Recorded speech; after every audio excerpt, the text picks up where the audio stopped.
پیچھے جب فوجیں لگی نا مختار کی، تو امام زین العابدین مدینے کے مضافات میں رہتے تھے، خیمہ لگا لیا تھا، اللہ اللہ کرتے۔ مختار کی فوجیں شمر کے پیچھے لگیں، گرمی کا موسم، گھوڑے پیچھے ہیں، چھپتا چھپاتا دوڑتا، گرمی میں تھوڑا بہت دوڑنا پڑے تو زبان باہر آ جاتی اور انسان کے وجود کی عجیب کیفیت ہوتی۔ شمر ادھر آ گیا جہاں امام زین العابدین کا خیمہ تھا، اس نے دیکھا کہ ایک گھر ہے، چھپنے کی جگہ، دوڑ کے اندر داخل ہوا، امام مصلی پہ بیٹھے تھے، یوں نظر اٹھائی، کیا شان ہے رسول کریم کے گھرانے، کیا انداز ہے گھرانے کا، یوں نظر اٹھائی، فرمایا پردیسی پانی پینا ہے؟ بند کرنے والا تھا پانی پینا ہے؟ کہنے لگا پینا ہے۔ شمر کہتے میں سمجھا کہ پہچانا نہیں امام زین العابدین، پہچانا نہیں، وقت بدل گیا، حالت بدل گئی، وہ تاج و تخت والے آج رسوا ہیں۔ امام زین العابدین خود اٹھے، سننا اور یاد رکھنا، اٹھے، پیالے سے پانی، اپنے مٹکے سے پانی پیالے میں ڈالا، پھر ایک پیالہ دیا، پھر دوسرا دیا، اور پیو گے؟ تیسرا دیا۔ شمر کہتے جب میں سیر ہو کے پانی پی لیا نا تو مجھے تو گمان تھا نا پہچانے نہیں، تو میں اجازت لے کے باہر نکلا تو میں نا پانی تو پی لیا پر پانی پانی ہو گیا۔ ہم تو دشمن کو بھی پاکیزہ سزا دیتے ہیں، ہاتھ اٹھاتے نہیں، اسے اس کی نظروں سے گرا دیتے ہیں۔ کہتے ہیں کہ پانی پانی ہو گیا، یار میں نے پانی بند کیا، پیاسے رکھا 3 دن اور مجھے پلا رہے ہیں، شرم آئی اور میں نے کہا مر تو اب جانا ہی ہے، تو زین العابدین سے سچی بات نہ کر لے۔ میں اندر گیا تو امام پھر گردن جھکائے بیٹھے تھے، تو میں نے کہا زین العابدین شاید آپ نے پہچانا نہیں، تو امام صاحب نے نظریں اٹھائی تو آنکھوں میں آنسو تھے۔ فرمایا کیوں نہیں پہچانا؟ جب تو اندر داخل ہوا ہے تو مجھے 6 مہینے کا علی اصغر اسی وقت یاد آ گیا تھا، جب تو اندر آیا ہے تو میرے چچا کے کٹے ہوئے بازوؤں میں جو درد تھا اور میری پھوپھی کی آنکھوں میں جو آنسو تھے مجھے سارے یاد آئے تھے، اور وہ کہاں کربلا اور کہاں دمشق تم نے نیزے پہ لٹکا کے میرے باپ کا جو سار گلیوں میں گھمایا مجھے سارا یاد آیا تھا۔ شمر کہتا میں نے گھبرا کے کہا پھر پانی کیوں پلایا؟ کر پہچان گئے تھے تو پانی کیوں پلایا؟ کہتا یوں کر کے آنسو پوچھے امام نے، فرمانے لگے میری مجبوری ہے، میں ساقی کوثر کا نواسا ہوں، میری مجبوری ہے، مجھے پلانا تھا، میں مجبور ہوں اس لیے کہ مصطفیٰ کا نواسا ہوں۔ انہوں نے ہمیں سکھایا ہے کہ جو پانی نہ دے اسے پیالے بھر بھر کے پلانا چاہیے۔ ادھر گیا میرا اور آپ کا کردار، چھوٹے چھوٹے دل، اتنی اتنی بات میں جھگڑا، ہو سکتا ہے ساقی صاحب سے بھی بہتراز ہو جاتا اگر سٹیج پہ بڑی کرسی نہ رکھتے، اتنا سا دل بس، ہو سکتا ہے بگڑ جائیں ایک دوسرے سے کہ مجھے بلایا ہی نہیں، نعرے نہیں لگائے، بندہ استقبال کوئی نہیں بھیجا۔ او بھائی یہ تو چھوٹے لوگ اس طرح کی باتیں کرتے ہیں، یہ تو کچی پکی باتیں۔ جو آدمی بڑا ہوتا ہے وہ استقبال سے بڑا نہیں ہوتا، جو بڑا ہوتا ہے وہ بڑی کرسی سے بڑا، جو بڑا ہوتا ہے وہ آگے بیٹھنے سے بڑا نہیں ہوتا، صدر صدر ہی ہوتا ہے، وہ جہاں بھی بیٹھ جائے وہ صدر ہی ہے۔ ان چکروں سے باہر آئیں، اہل بیت اطہار کا اسوہ نور، خوبصورتی، بات کو سمیٹنا ہے چونکہ وقت عشاء قریب ہے۔ کیوں نکلے امام حسین یزید کے خلاف؟ یزید تو جامع مسجد دمشق کا خطیب تھا، پتہ ہے آپ کو؟ چلیں اب پتہ چل گیا، داڑھی والا آدمی، علماء جانتے ہیں، جبہ پہنتا تھا بڑا شاندار، حج کے خطبے دیتا تھا، حج کے۔ ہمارے تو حکمرانوں کو سورت اخلاص نہیں آتی، پھر بھی آپ کہہ کے دیکھیں، وہ کہیں گے سب سے زیادہ مذہب کا پتہ ہی مجھے ہے۔ یزید داڑھی والا، پگڑی والا، امامے والا، جبے والا، حج پڑھانے والا، تو امام آپ کو کیا ضرورت پڑی تھی اس کے خلاف نکلے اور اس طرح نکلے کہ بچے قربان کرا دیے؟ تو امام حسین کے سارے خطبے، سارے مدینے سے مکہ، مکہ سے مقام بیضا، وہاں سے کربلا، سارے خطبے، وہی خطبہ پھر دمشق میں امام زین العابدین کا، وہی پھر مدینے میں امام زین العابدین کا۔ امام حسین فرمانے لگے یزید اللہ کی حدوں کو توڑتا ہے، رب کے حلال کو حرام اور حرام کو، آپ کے ملک میں کہا نہیں جاتا کہ مولوی گنجائش نکالیں سود کے بارے میں؟ اتنا بڑا جرم جس کو کہا گیا کہ اللہ رسول سے جنگ ہے، یہ اتنے بڑے حرام کو حلال کرنے جا رہے ہو، کہا یہ اللہ کی حدوں کو توڑتا ہے، نمازیں چھوڑ کے پڑھتا ہے، رنڈیوں کا ناچ دیکھتا ہے، مجرا جو آج کل گند ہر ایک موبائل میں آیا ہے، یہ امام حسین نے یہ خطبہ دیا، فرمایا کہ مجرے دیکھتا ہے، ناچ دیکھتا ہے، عیاشیاں کرتا ہے۔ اور پھر امام حسین نے فرمایا میں نے اپنی آنکھوں سے اسے مدینے میں شراب پیتے دیکھا، فرمایا جو اتنے بڑے کبائر کرتا ہو اس کے ہاتھ میں ہاتھ دے دوں؟ یار سمجھو تو صحیح، امام حسین کا جہاد تو بے حیائی کے خلاف، شراب کے خلاف، امام حسین کا جہاد تو دین کو نافذ کرنے کا، نماز پڑھنے سے یزید منع نہیں کرتا، نافذ کرنے کا جہاد۔ امام نے بچے کٹوا دیے، لیکن الیکشن میں بڑے شرابی کی بڑی فوٹو کے نیچے چھوٹی میری بھی لگی ہو، اور میں سب سے بڑا حسینی، سب سے بڑا یرانے سارے شرابیوں سے، یزیدیوں سے، اور سب سے بڑا حسینی میں، سارا گند ملت کے جوانوں کے موبائلوں میں، لڑکیوں کے کالج کے آگے لڑکوں کا رش، اور بہت ساری بچیاں بیچاری پڑھنا چھوڑ گئیں، کالج چھوڑ گئیں، اس لیے کہ باپ نگرانی نہیں کر سکتا، ڈیوٹی نہیں دے سکتا۔ اور بھائی یہ سارے حسین کے ماننے والے ہیں، یہ امام علی مقام کے ماننے والے ہیں۔ یہاں اپنے ملک میں اپنی بیٹیاں محفوظ نہیں، ہندوؤں سے خطرہ ہے، یہاں سکھوں سے خطرہ ہے۔ او میرے عزیز یاد رکھ، اگر تو گند دیکھتا ہے، گند کو پروموٹ کرتا ہے، گند کی بات کرتا ہے اور اس بے حیائی کو فروغ دیتا ہے، تو قیامت والے دن امام حسین کا ہاتھ ہوگا، تیرا میرا گریبان ہوگا۔ حضرت علی اکبر میدان محشر میں کھڑا کر کے سوال کریں گے کہ میں نے بازو کٹوا دیے اور تیرے ہاتھ چلتے رہے گندگی کے لیے، اس کو پرموٹ کرتا رہا۔ حضرت علی اکبر سوال پوچھیں گے، نوجوانوں یاد رکھنا، نوجوان وہ نہیں ہوتا جو کہتا ہے کہ میں جدھر جاتا ہوں تو ادھر میں ہی ہوتا ہوں، مرضی سے سوتا ہوں، مرضی سے اٹھتا ہوں، مرضی سے کھاتا ہوں، 15 لڑکیوں کے میرے موبائل میں نمبر ہیں۔ یہ جوانی نہیں، یہ تو کمزوری ہے آپ کی، یہ تو نفس کی غلامی ہے۔ جوان تو وہ ہوتا ہے جتنا قد اونچا ہو اتنی نظریں جھکی ہوئی ہیں۔ جوان تو وہ ہوتا ہے جتنا زیادہ اللہ قوت دے، اپنے سارے معاملات کو، اپنی عقل کو، اپنی قوت کو وہ در رسول کا غلام بنا دے۔ محمد بن قاسم آئے یہاں لڑنے کے لیے، راجہ دہر سے مقابلہ، 17 سال کا نوجوان، کتنے سالوں کا بول کے بتائیں؟ 17.5 سالہ منڈا کی کر لیندہ ویسے، برگر کھانے کے علاوہ، گھر میں لڑائی کرنے کے علاوہ۔ اور یہ غلطی ہماری ہے، ہمارے ہاں کوئی بڑا نہیں ہوتا، جب بچہ ہوتا ہے تو کہتے ہیں ابھی بچہ ہے، اس لیے غصہ کرتا ہے، اور جوان ہو جائے تو کہتے ہیں خون گرم ہے، بوڑھا ہو جائے تو کہتے ہیں انہیں پتہ ہی نہیں لگتا۔ تے سیانے ہونے دی کیڑی عمر ہے جی، وہ بھی بتا دیں، اس کا بھی کوئی بہانہ بتائیں، کب سمجھدار ہوگا؟ 17 سال کا نوجوان، عشق لگا سی کھیڈاں کھیڈ دی، تو پھر کھیڈاں بھول گئیاں، کجل پایا سی یار دے ویکھنے نوں، پھر او دی یاد وچ روندیاں ہی ڈول گئیاں۔ حیدر شاہ اس گلی کدے نہ رول دی، پر ہن تے رول گئیاں۔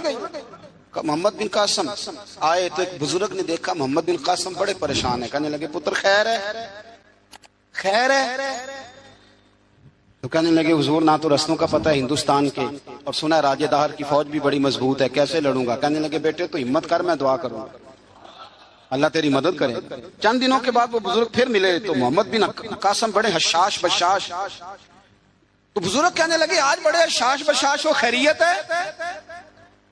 محمد بن قاسم کہنے لگے حضور مجھے پتہ چل گیا ہے، 2 سے 2.5 گھنٹے لڑے گا راجہ دہر پھر بھاگ جائے گا، اس سے زیادہ میرے مقابلے میں ٹھہرے گا نہیں۔ کہا کیوں؟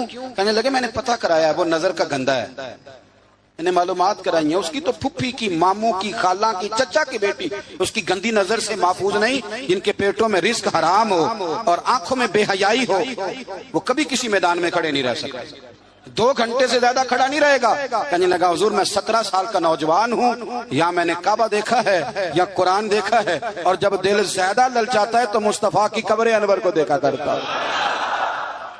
ہم نے باحیا زندگی رکھی ہوئی ہے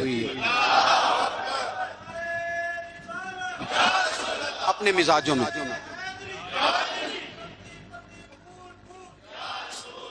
سنیں اللہ جزائے خیر، سنیں امام حسین نے نا سر سجدے میں کٹایا اور تلاوت نیزے کی نوک پہ بھی جاری رہی۔ آج محفل سے جانے کے بعد جس نے 2 نفل نہیں پڑھنے اور سپارہ قرآن پاک کا نہیں پڑھنا، مجھے یہ لگتا ہے کہ اس نے بھی محفل کا مزہ نہیں چکھنا۔ کم از کم اتنا تو کرو یار کہ سپارہ روز کا۔ حضرت عبداللہ ابن زبیر امام حسین کی شہادت پر تقریر کر رہے تھے اور فرما رہے تھے تم نے کوفیوں ظالموں اس کو شہید کر دیا جو 3 دن سے پہلے قرآن پاک ختم کیا کرتے تھے، اور میں جب بھی دن میں انہیں ملتا تھا انہوں نے روزہ رکھا ہوا ہوتا۔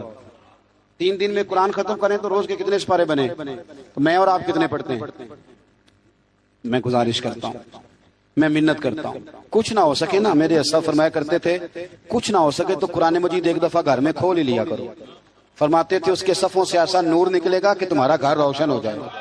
اسے کھول ہی لو. قرآن سے پیار کرو, اسلام سے پیار کرو, دین کو اپناؤ. بچے اس وقت نہیں نماز پڑھیں گے جب آپ گھر میں لیکچر دیں گے کہ نماز پڑھنا چاہیے. آپ مصلی بچھا لیں, 1.5 سال کا بچہ بھی آپ کے ساتھ کھڑا ہو جائے, اس کو پتا کوئی نہیں نماز کیا ہے, پر ابا پڑھ رہا ہے تو وہ انشاءاللہ پڑھے گا. ماں سویرے قرآن مجید کھول لے. 3 سال کی بیٹی جس کو کچھ نہیں آتا وہ بھی سقاف لے کے نا اور سپارہ لے کے الف با تا سا پڑھے گی. او میرے بھائی, پھر وہ جب 3 سال کی بیٹی اپنے باپ کے لیے ہاتھ اٹھا کے دعا مانگے گی نا, تو مجھے لگتا ہے اللہ رحمتوں کے سارے دروازے کھول دے گا. اس لیے اپنی زندگی کو سجائیں, سنواریں. محبتیں تقاضا کرتی ہیں کہ محبوب کو تحفے دیے جائیں. محبتیں تقاضا کرتی ہیں کہ محبوب کے لیے قربانی دی جائے. وہ عاشق جھوٹا ہوتا ہے جو محبت تو کرتا ہے قربانی کوئی نہیں دیتا. وہ ناکام عاشق ہوتا ہے جو محبت تو کرتا ہے پر محبوب کے لیے کوئی تکلیف برداشت نہیں کرتا. میرے رسول کریم علیہ السلام نے نا, ہمارے ہاں لوگ سمجھتے ہیں جی میں لاڈلا ہوں. جی بھئی کیا مطلب؟ کہتے ہیں میں لاڈلا ہوں, مجھ سے پیار بڑا کرتے ہیں. آپ کو پتہ ہے لاڈلا کون ہوتا ہے؟ نبی پاک صلی اللہ علیہ وسلم نے فرمایا میں اپنے رب کا سب سے زیادہ محبوب ہوں اور سب سے زیادہ تکلیفیں بھی مجھے ہی آئی ہیں. لاڈلا اس کو کہتے ہیں جس کو آنکھوں پہ بٹھایا جائے, کہ لاڈلا تو وہ ہوتا ہے جسے تکلیف سہنی پڑتی, جو آزمائش میں ہوتا ہے, جو اذیت میں ہوتا ہے, وہ لاڈلا ہوتا ہے. حضور فرمانے, سنو میری بات کو, اس کو سمجھو. فرمایا میں اللہ کا سب سے زیادہ محبوب ہوں اور سب سے زیادہ تکلیفیں بھی مجھے آئی ہیں اس لیے کہ میں اس کا محبوب ہوں. بھائی یہ محبت کا رستہ ہے. اگر آپ لاڈلے ہیں تو بتاؤ پھر اذیت کتنی اٹھائی, اگر آپ لاڈلے ہیں تو تکلیف کتنی برداشت کی. جتنے لاڈلے ہیں حضرت آدم سے لے کر میرے محبوب تک, سب نے تکلیفیں اٹھائیں. حضور کے صحابہ نے بڑے غم سہے, زخم پہ زخم کھا کے جی, خونے جگر کے گھونٹ پی, آہ نہ کر لبوں کو سی, یہ عشق ہے کوئی دل لگی نہیں. ہمارے ہاں نا لوگ سمجھتے ہیں موج لگ جائے گی لاڈلا بن جاؤں گا. بھائی یاری تیری سونا پر ازمائشاں بھی تیریاں آگ, اے سونا پرکھیا جامدائی پہلو نہ لگاں دے لگ. آپ سمجھ لیں اس بات کو کہ یہ سراسر لاڈلا ہونے کا معنی سراسر امتحان ہے. نبی کریم صلی اللہ علیہ وسلم کی اہل بیت رب کریم کے بڑے محبوب ہیں اور نبی پاک کے بڑے لاڈلے ہیں, اور حضور کے جتنے بھی لاڈلے تھے وہ سارے آزمائشوں میں. سارے لاڈلا وہ پیر صاحب کا بیٹا ہوتا ہے جو کرتا کراتا کچھ نہیں, مادرزاد ولی ہے جی, لاڈلا ہے. مطلب کیا کہتے ہیں یہ کچھ بھی نہیں کرتا, 4-5 بندے ہوتے ہیں جو اس کے جوتے اٹھاتے ہیں, ٹیشو پکڑتے ہیں, آگے پیچھے دوڑتے ہیں. یہ لاڈلا ہے. لاڈلا تو وہ ہے جس کو درد ہو, جس کو آزمائش ہو, جس کو تکلیف ہو, جو نکلا ہوا ہو, جو کچھ کر رہا. نبی پاک علیہ السلام کے اہل بیت لاڈلے. سیدہ عائشہ صدیقہ فرمایا کرتی تھی حضور کی ازواج میں سے حضور کو سب سے زیادہ پیار سیدہ خدیجہ الکبریٰ کے ساتھ. سیدہ خدیجہ الکبریٰ رضی اللہ تعالی عنہا مومنوں کی مائیں ہیں. حضور علیہ السلام سے نکاح ہونے سے پہلے وہ مکے کی ملکہ شمار ہوتی تھی. سونا ہے, چاندی ہے, تجارت ہے, کاروبار ہے, گھر ہے, ہر چیز. آپ فرماتی ہیں 20-20 کنیزیں میرے پاس ہوتی تھی, میں نے کبھی پانی کا پیالہ بھی اٹھ کے نہیں پیا تھا, اور پھر میں لاڈلی ہو گئی نبی پاک کی. پھر لاڈلی ہو گئی, پھر حضور کی نظر کرم مجھ پر پڑی, پھر محبوب کریم علیہ السلام نے مجھے قبول فرمایا, اور پھر رنگ کیا بنا. ظہر کے وقت ابن اسحاق کہتے ہیں ظہر کے وقت نبی کریم کی بارگاہ میں ساری دولت, ساری کنیزیں, سارے غلام حضرت خدیجہ نے دیے. ظہر کے وقت عصر سے پہلے پہلے میرے نبی نے سارا کچھ تقسیم فرما دیا. یہ بطور مثال بیان کرتے ہیں, فرماتے ہیں یوں سمجھو کہ ظہر کے وقت دیے اور عصر سے پہلے پہلے حضور نے بانٹ دیے. وہ بی بی جس نے کبھی بھی پانی کا پیالہ نہیں پیا تھا, پھر وہ گھر میں جھاڑو دیتی, پھر وہ چولہے میں آگ جلاتی, اور پھر وہ خاتون, دیکھیں نا بندہ غریب سے امیر ہو جائے تو گزارا ہو جاتا ہے, اور امیر سے غریب ہونا پڑ جائے بڑی مشکل ہوتی. حضرت خدیجہ الکبریٰ نا باورچی خانے سے کھانا پکا کے نکلی, چولہا جلایا, اور جب نکلی تو 17 پیبند تھے پورے وجود پر کپڑوں کے. تینوں لب دیاں آپ گواچے, سانو اپنی خبر نہ کوئی, ساتھوں پہاڑے نہیں ککھ گلیاں دے. ہن تے سانو آکھ دے لوگ شدائی, ننگ نموس دا ساڑ کے چولا, گل پہنے تاج گدائی او سجنا اپنا آپ گوایا ہے تاں یار نے چاتی پائی. نبی کریم صلی اللہ تعالی علیہ وسلم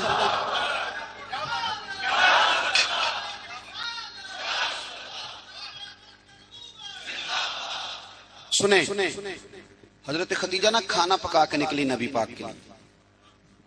پرانا دوپٹہ، پیوند لگے کپڑے، ہاتھ کام کیا ہے تو ان پہ تھوڑی سی مٹی بھی لگ گئی.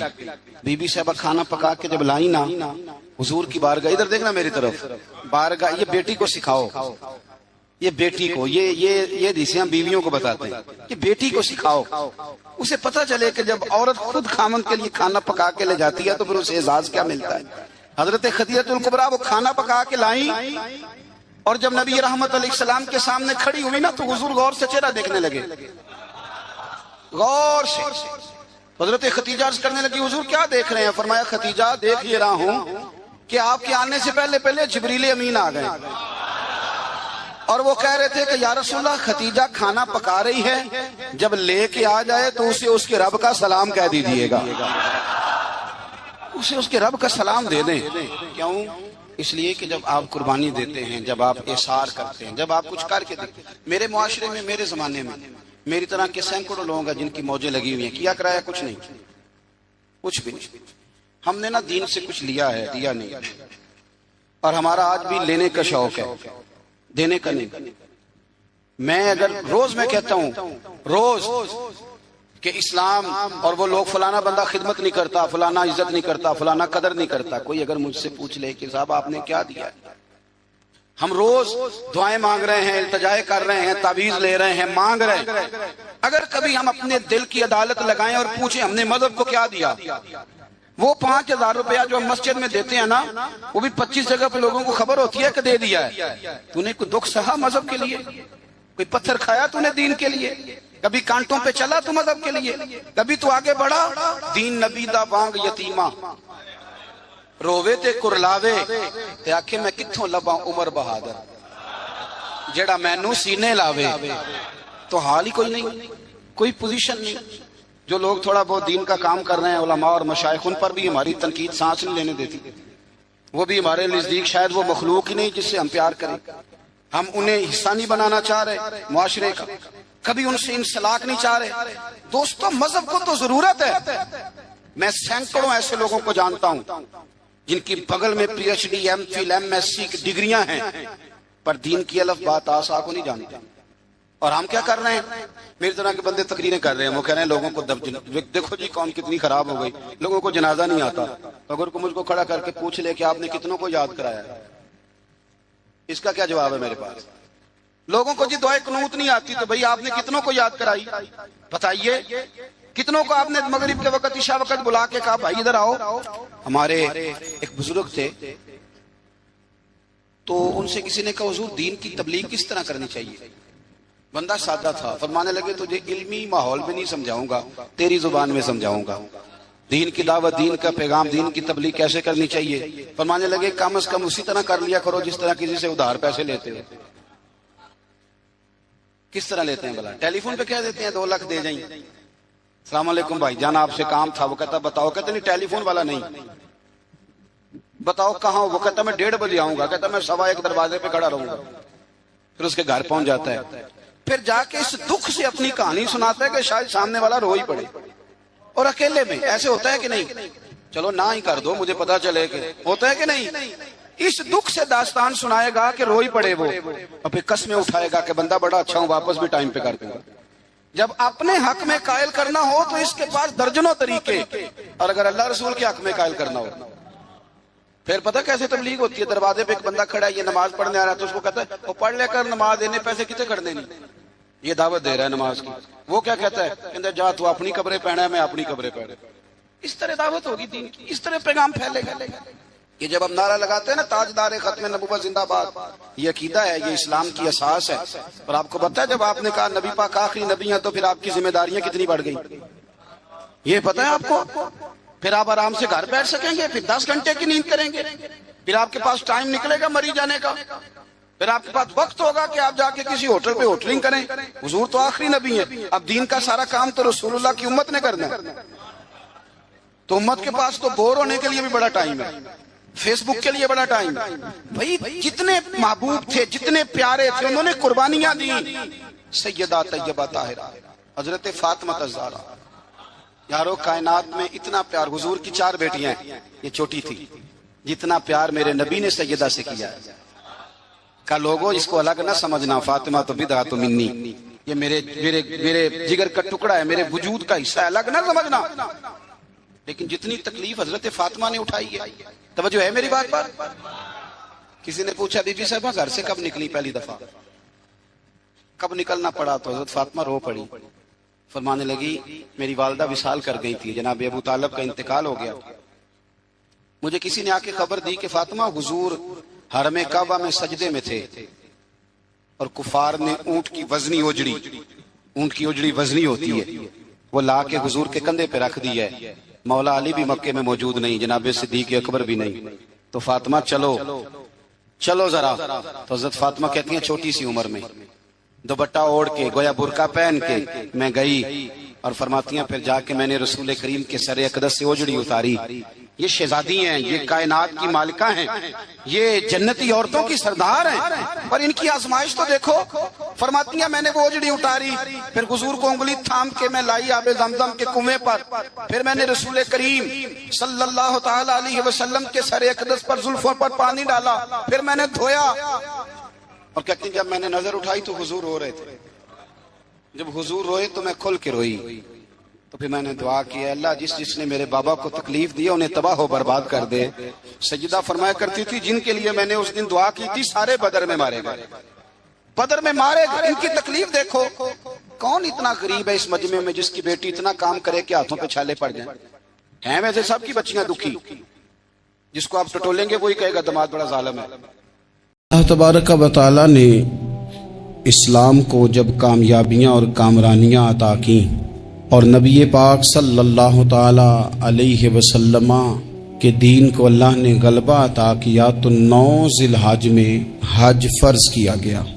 حج اس سے پہلے بھی کیا جاتا تھا، پرانی شریعتوں میں بھی حضرت ابراہیم علیہ السلام کے طریقے پر حج ہوتا تھا، پھر کفار مکہ نے، قریش مکہ نے اس میں کچھ غلط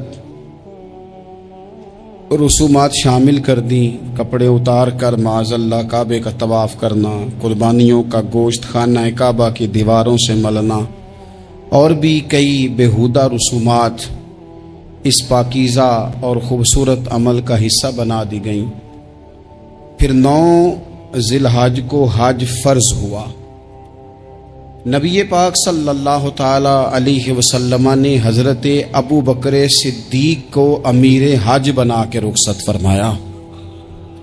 دیکھیں کہاں کہاں محبوب انہیں اپنا نائب بناتے ہیں۔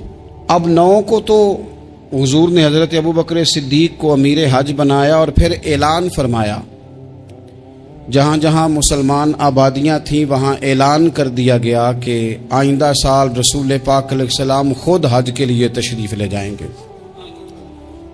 اب ایک بڑی تعداد مسلمانوں کی جمع ہونے لگی۔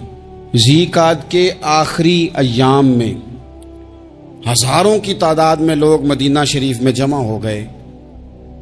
ظہر کی نماز کی ادائیگی کے بعد سیرت نگار کہتے ہیں کہ 28 ذی قعدہ تھی، نبی پاک علیہ السلام ظہر پڑھ کے حج کے لیے نکلے، اور جہاں آج ذوالحلیفہ ہے، اب یار علی جس جگہ کو کہتے ہیں، میقات مدینہ بھی کہا جاتا ہے، وہاں اللہ کے محبوب نے پہلے رات گزاری۔ وہیں پہ نبی پاک صلی اللہ تعالی علیہ وسلم نے احرام باندھا، حضور تشریف لے گئے۔ یہ حج قران تھا۔ نبی پاک صلی اللہ تعالی علیہ وآلہ وسلم کے ساتھ اس طرح لوگ امڑ کے آئے، جہاں جہاں سے لوگ تھے مسلمان وہ سارے جمع ہوئے حضور کے ساتھ اللہ کی بارگاہ میں حاضر ہونے کے لیے۔ 1,40,000 صحابہ، یہ ایک ہی دفعہ صحابہ کا اتنا بڑا مجمع جمع ہوا ہے، ایک ہی دفعہ۔ اور حضور علیہ السلام کی خواہش تھی کہ یہ سارے لوگ وہاں پہنچیں۔ محبوب کریم علیہ السلام 4 ذی الحج کو حضور علیہ السلام نے طواف کیا، صفا مروہ کیا، احرام نہیں کھولا، قربانیاں ساتھ تھیں، چونکہ یہ حج قران تھا۔ اللہ کے رسول صلی اللہ تعالی علیہ وآلہ وسلم نے پھر 8 ذی الحج کو ظہر کی نماز جا کے منا کے میدان میں ادا کی۔